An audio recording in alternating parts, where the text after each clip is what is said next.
Welcome back to Thursday on Thursday. Today we're going to give you some hacks for remodeling your kitchen. Let's start out by dealing with countertops. Make sure when you have your countertops, you carry your countertops with the edge down so they won't snap. If you carry countertops flat, they will snap on you. When you're trying to glue two pieces together of wood, they tend to slip and slide. You just add a little bit of salt to your wood glue for friction and no more slippage. Put tape as a depth gauge on a drill bit. If you're not going to go all the way through the material with your drill bit, this gauge of tape will keep you from blowing out the back.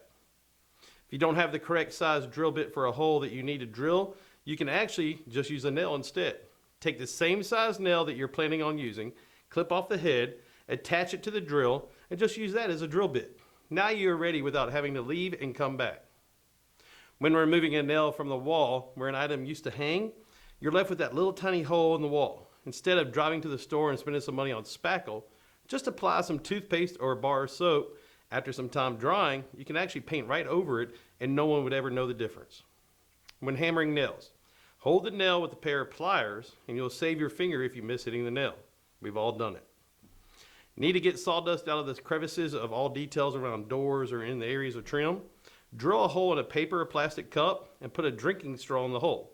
Put the vacuum hose in the cup and you have an excellent cleaning tool for those hard spaces. When drilling into hardwood, add some candle wax or soap on your screws. That way they'll drive them through the wood a lot easier. To avoid tear out on your laminate when you're cutting or plywood, add a piece of tape on the bottom of the piece so you're cutting. This keeps down all the splintering of the wood or the laminate. You need a metal saw blade. Take your miter saw wood blade, turn it backwards. Now it's a metal cutting blade. You also can use vinegar or fabric softener to clean any of your paint brushes. Use package tape to get roller fuzz off the paint roller. If you have small detail areas that you do not want painted used, put Vaseline over that piece and your paint won't even touch it. It'll come right off.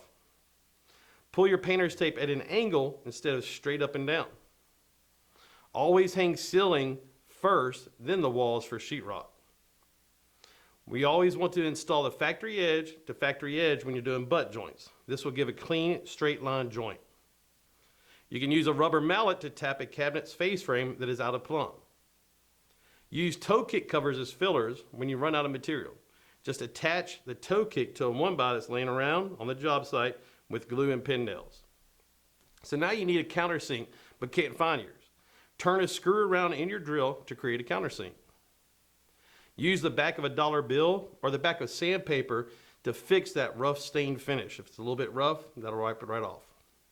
Adjust your inset doors equally using a penny for spacing of the gap. I hope you found all these interesting. These are only a few that I've learned over the years. I'm sure you have your own as well. By knowing the hacks of construction, you can save yourself some time and some money in a professional way. We'll see you next week.